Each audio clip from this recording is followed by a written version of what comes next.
Hi, I'm Jinx, and welcome to Anyland. This video is my robot avatar demonstration video. There are a lot of features on it, and I definitely want to show them off. Yes. So, to begin, a little backstory, of course. When I first started playing in Anyland, my first idea for an avatar to represent myself was a robot. I'm not entirely sure why. I just kind of wanted to not be human, not be normal, right? I know some people go with fantasy creatures, whatever. I was like, robot. That's cool. Robots can have, features, and as I've said before, I like things that pop out and convert and, transition, like the mantis blades I made for my cyberpunk avatar. And that first night or two, I made a head. It's shown up a couple places, including in Jinx Mansion at the basement, but getting chopped off by the force field. Anyway, I was not happy with it at all. Like, I was no. And so I had fallen back to the head that everyone knew me for, which is based on my own kind of caricature drawing of my own self. Blue spiky hair, sunglasses, blue goatee, cool. And so I was using the same head throughout my avatars over time. So then when I decided finally to come up with an idea of a robot avatar, I got inspired by a few things, but going back to the head situation, like how do I make a robot head but still representative of myself, and I had already kind of been known for the head, obviously, because that's me. Yes. So I was like, what if I take the head and metallicize it? Is that a word? Metallicize? Yeah, sure. Make it metal. So that's what I did, as you can see. Blue, because I like blue. When I first made this, I was deciding on a color scheme, and so I made a dark purple variant of this, and I set them side by side, and I was like, which one do I like better? Blue one. Purple is cool. I like the dark purple. It looked nice. With my blue hair, though, and my blue goatee, the hair stood out, and it made it look very fantasy hair, right? And so it really seemed like a robot with colored hair, which is not the effect and vibe I was going for. By making it all dark blue, that kind of blends. You kind of maybe think that the metal robot model was given artificial hair and an artificial goatee, but it's all metal. I was happier with it without going for a tertiary color and just kind of going all the way. My DJ avatars that predated this one that I used for DJing with Delco, with Drop Mix and then Fuser, I started doing the hair particle effect. I really liked that. I really thought it was neat, especially in VR. Why have normal hair? So I had hair that was bobbing back and forth, but then also giving off a particle effect. Excellent in VR, because why do things realistically? Really, literally, why do things realistically? Virtual reality. Do the awesome stuff. Do the unrealistic stuff. The super fun stuff, just because we can. Anyway, enough rambling. Let me demonstrate the features. Aside from the metallic head, you see my mouth is tone on tone, but it lights up a little gray as I speak. And so it's kind of like a speaker, like a literal electronic speaker. And instead of just my eyes, I didn't quite want a mask, so I did a kind of screen that's projecting my eyes, which, by the way, are blinking, not blinking, but they're illuminating white when I talk. I had that before I changed the mouth, and I thought it was too subtle when I was talking to people. So I'm like, well, you know what? Let me make the mouth also change color, and that will help give that sense of presence when you're talking with people. So I did that, and the mask was just kind of fitting because I didn't want it to look exactly like my face, my head. So that's cool. And then on the sides, I don't know if I can twist fast enough for the camera that's following me, but I do have the little kind of antenna looking ear thingy, and a couple extra electronic parts that light up. Yes, there are a number of things to point out, like the hooks, but I don't know if you call them hooks. I was always inspired by like 1950s retro futurism and that aesthetic. It's something also like the Jetsons, which explains why, like one of my first avatars being a floating torso I had down here I can point to. Kind of a Jetsons-like hover, I don't want to say device, but thing, a little particle effect. Same thing with the hooks, I called them just now, but the loops just seemed like a retrofuturism aesthetic. Hexagons all over, right? Even on the sides. Well, I can't twist fast enough, but on the sides hexagons and on the back hexagons. That's a very cyberpunk trope, and I like it. I dig it. Arc reactor. Once I had made that with my Iron Man style cyberpunk avatar, I like that idea. So this one's purple. Since everything else is lemon lime, I decided to give that a special color. It also, like that one, when I tap it, brings up a menu in front of me, which I'll show my point of view a couple times here. The hands. I did custom hands. I like these hands. They are not symmetrically mirrored. They are individual, each one. And again, the loops on the back here, I kind of like them almost like floating hands. And then the green lemon lime loop circles almost like make them float. But then I have fake arms. We'll just call them fake arms because like laser beams. So I tuck in, and if I stretch my arms out, they seem to stretch out, right? So inverse chromatic IK arms are very cool. You've probably played other VR games that have them built in, not just hands for your controller, but you actually have simulated arms, and adds to a ton of immersion. Tons of immersion. I mean, immersion, that's all we got. So that's awesome. But in Anyland, I was never happy with inverse chromatic arms. I did them once as a prototype test. I did them one other time in another avatar that I never cared to finish. It had other things going on that I was happy with, but I never liked the complications of it and some of the side effects. Like if you stretch your arm out too far, your elbow would dislocate, basically. Never happy with that. So if you just do a projected line like this, and then if it glows and it matches your aesthetic already, then it's just kind of like a laser beam for arms. But the important part that I want to mention, inverse kinetic arms, no matter what iteration, you get wrists. Now, yeah, I'm just twisting my wrist in real life, holding my controller right now. Yes, okay, sure. And I can do that anytime. But by not having an arm back here attached to my hand, visually, I'm not floating around a handed arm when I do that, but it's giving the impression that I have a wrist, right? And so even if I don't have the projected lines, but if I just have hands without an arm attached to the model, I can get that wrist effect, which I reuse these hands for another avatar I'll do another video of. So that's cool. Very happy with all that. So when I tap my chest, I get this menu, okay? And there are a couple things I have here, and I'll show them in my point of view, of course.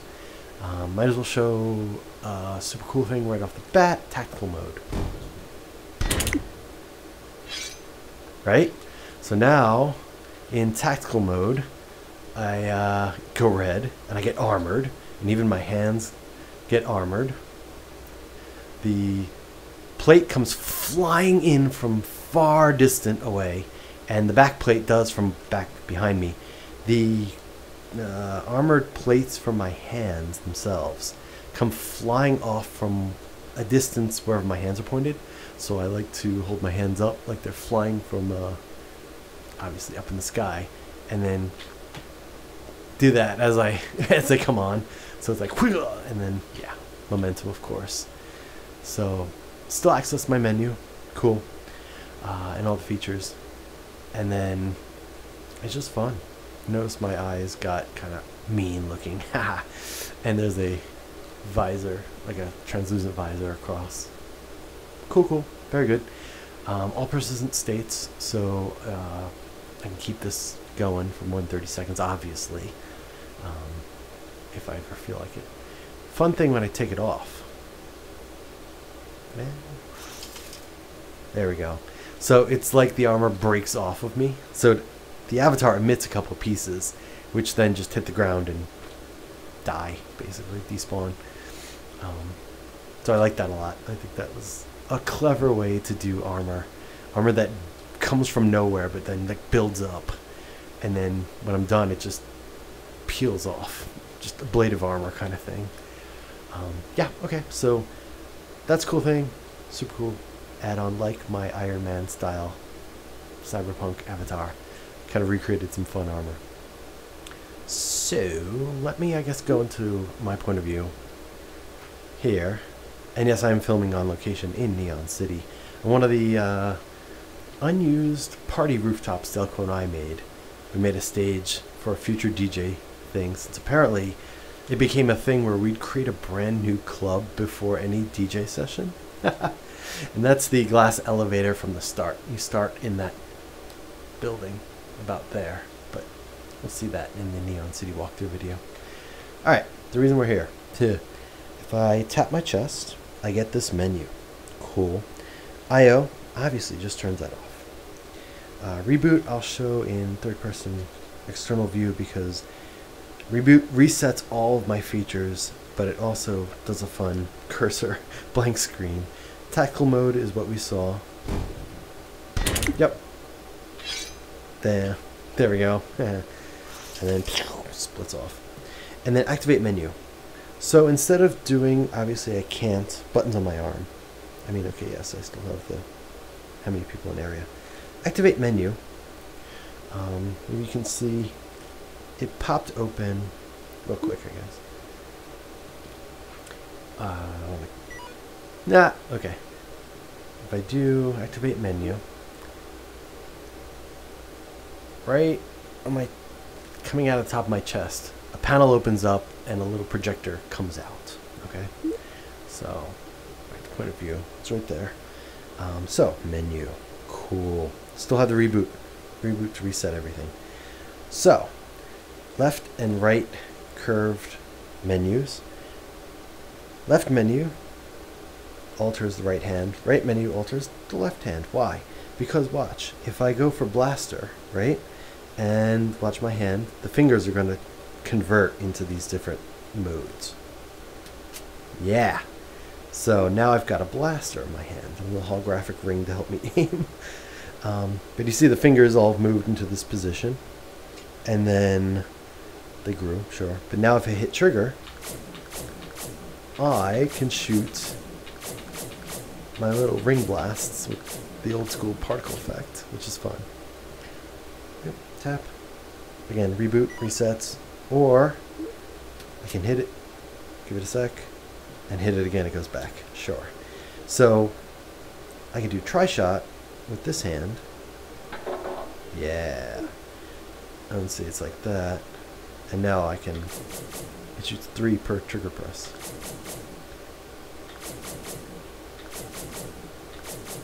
Extra fun. Let me hit my, yep. And then undo it. So I can do both at the same time, usually. There we go, I have to hit it right. So now I have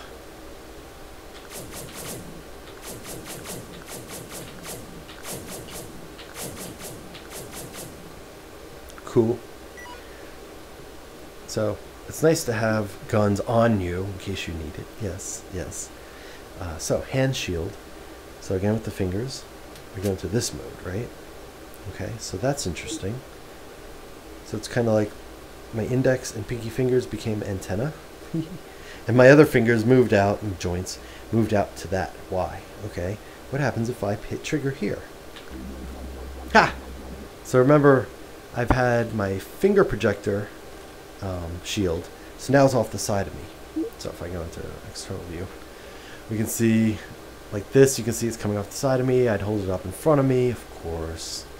And then if you notice, if I can get this lined up, yeah, okay. You can see like my fingers become the edges of the shield. So if I let go of trigger, my hand goes back to that, which is kind of cool. Right, moving along, we've got hand shield back to normal. Side blade. It's the last thing I added, and I never made it to the other side. So, okay, side blade. Wow. So kind of small from the old side blade. What the hell? The fun thing about being able to trigger things when we hit trigger on our literal controllers, now I can make it full-sized, and I use the reverse, how do you call it? I guess the reverse texture. So it shows the opposite color of whatever you're looking through. Like right now I'm looking at the blue, and it's showing yellow through it. Sure. So that's fun. So we got the little guy here, and then you can just... And of course it's liquid, so it's fun to use that as a functional device. Side blade, gone. Do the rest of my point of view again. So, side blade, but laser. Yep, here we are. Looks pretty benign, except the index finger is out. And... what the heck? I'll just keep switching views. Index finger is out, and now you see the back of the hand that opened up went red. Liquid laser for destroying things, of course. Just like my Iron Man style avatar, and Iron Man actual avatar in the Marvel Cinematic Universe. Except it's not a delayed, like, it's not timed, so I can just keep holding trigger, and it's out. So then if I go across and let go, it's still going to eject the piece, right? Fun. Lots of fun. And laser out, burner. 2 fingers up, others down. This just creates a line, a projected line with a little trail, short-lived trail, whenever I hold trigger. And it creates that nice sound. The sound to simulate like an actual laser beam being, yeah. And projected lines, so it'll go as far as you want, as long as you're colliding with something, because as soon as you go into space, it's done. I think RustyBot had this on his, and it's just a fun kind of, well, toy, but it's also nice if you want to point out something. Because I could be like, oh, that building over there. Yeah, actually that window, yeah, that, whatever. So, oops, okay. It's useful. And the writer. So this is the Anyland pen feature, for lack of a better term. Whatever. Just smile face. Right? So it stays, I think, for 30 seconds. It's fun to do graffiti in the world.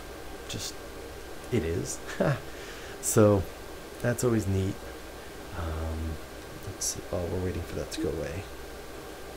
While we're waiting for that to go away, actually, I showed the tri-shot. Attract and repel. How do I want to demonstrate attract and repel? Maybe if I can throw out... what the hell? An Underground 2 style torch. I'm going to external. Okay. Oops. What am I doing? Alright, attract. This is going to set this hand. It's light blue and you probably can't tell. That's okay. To attract mode. So it basically makes it a magnet. I set it to some ridiculous distance. And so all the emitted lights in Neon City right now are coming at me, which is fun. Plus, well, that torch, I think, just despawned. So I will turn it off. And let me grab another one. Okay, that one flew off. Let me gently grab another one. Yes. And I'll do my point of view for repel, which is going to do the obvious thing when I hit repel and when I hit trigger. Bye-bye. So it just does like an anti-magnetism script. Anything that is emitted or thrown and floating. Well, actually it doesn't have to be floating, just thrown. Because things with gravity on the ground, you just hit trigger when you're in repel mode, and I set it strong so anything just flies away. So that is handy, very handy. obviously. Mostly repel if people are spamming junk. That kind of stuff. There's hay. I can't demonstrate this without another person and the right, how do I describe it? The right situation. Flat ground, enough of a distance. I was thinking of Spider-Man Into the Spider-Verse when I came up with it. It's kind of a practical joke ability that used a bit of scripting, but hey, and Into the Spider-Verse, when Miles is talking to his uncle and they have the like, put your hand on the shoulder and go hey discussion. First of all, I like that whole scene, but I like the idea of that. So I was like, well, what if I made that into, yes, practical joke, but something fun, something that I don't think I'd ever seen anyone do in Anyland. Anyway, what it does, if I put my hand literally on any part of you, but best on the shoulder, whatever, and then I'll say, hey, but I hit the trigger at that point. As long as admitted teleporting is on for that world, which I think it is by default, what happens is an invisible part hidden in my chest goes a few meters out, and then it emits downward with gravity a sticky named invisible part. Okay, basically a teleport beacon, think of it that way. And then so that happens, that the part comes out when I'm on hay mode, call it that. So when I hit trigger, it instantly emits the beacon, I'll call it a beacon, and then I think out of my hand it also emits a sticky, so a sticky onto the person, and then the sticky does something like, when told by whatever the telecommand is, you know, send one nearby onto whatever the name of the teleport beacon is. So now, because I had my hand on someone's shoulder and I hit trigger, they now have this invisible sticky on them. And a moment later, because it's scripted to happen within a split second, they get teleported in the back. And I think a ton of electric sparks explode out of my hand. So the effect is like, hey, and then they go flying backwards. Lovely, lovely effect. A little precise because it does need a certain situation. It has to be on flat ground. A couple of things, but it's fun. It's a lot of fun. So there are still more things about this menu. Activate menu. See it? Okay. Shield bubble. Check flaps and launch fireworks. I'll do this in external point of view. Yes. Okay. Cool. Shield bubble. Just like I have always had for, I don't know, 8 years, many years. It's a liquid bubble, persistent around me, so I'm protected from all things. It pops. Check flaps. No? Oh. I have to hit it. So, the hexagons all over my body, a few of them pop out, come in, as it makes that ch-ch-ch sound. So it's kind of like, oh, check maintenance mode. Just a fun little animation. And then launch fireworks. On the back of this avatar, there are 2 fireworks launchers. They're pretty benign looking, they're not very interesting. When I hit launch fireworks, I will do it in point of view. When I hit launch fireworks, the flaps on top of them open up for a second, and then there's a little flash effect, and then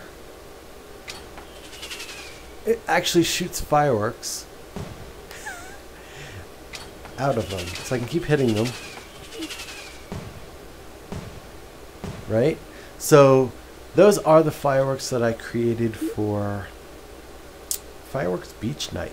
Way back, that one, 4th of July. The effect is just awesome. Recreated that effect in Club Upload because it's also in Neon City, supposedly. And skyscrapers, but it has an open ceiling in that club. So if you go up to kind of where the DJ booth is, but above, beyond the dance floor, there's a console and you can launch fireworks, and they come from outside the club. but you can see them off over the roof of the club because it's open. Definitely fun. So all I did was emit from my avatar the fireworks. I mean, won't see much except the flash of light from third person point of view, but it is really cool. It is. So let's see what else. Show tactile mode. Let me go back into point of view. There's still more. Yes. Again, it's a menu system, right? I actually made I made a whole UI, and yes, that hides and brings back more. So this is my old orb spawning menu, which is always cool. Party light, right? I mean, party light. Very cool. So it's just easy enough to make a menu out of that. I think what's left is the reboot, right? So if I hit reboot, watch my face. So like I said, reboot resets all the parts in case my hand glitches out. That's awkward to say, but you know, since the robot hands can glitch out, right? In case something goes awry, if I hit too many buttons at once, if I hit that and then I hit this, and I don't know, sometimes, yeah, you hit things. Ah! What's going on? Everything's going on. My hand glitched out. So, to get away from that problem, I created the reboot.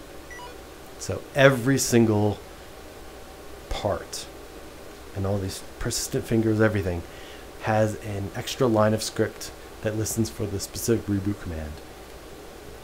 And just says, oh, yeah, actually it's every single state of every single part has one line that has this specific reboot command I created, and it tells it to go back to state 1. Easy. Super easy. Especially when you have super complicated things going on like this avatar. So we got all that. Check flaps, launch fireworks. I love all this cool stuff. I ended up very happy with this avatar. Like I said, when I first started in Anyland, I first thought that I was going to be making a robot avatar, and that would be my representation of myself in Anyland in VR, but I was not happy with what I came up with. So years later, a ton of experience. I'm rocking over 2,900 hours in Anyland at this point. I was able to come up with something I was happy with. It was much more skilled than I was on the first week, obviously. Learning curves being what they are. So, yeah. Very happy with this avatar. And I hope you've enjoyed this video. Have a good evening.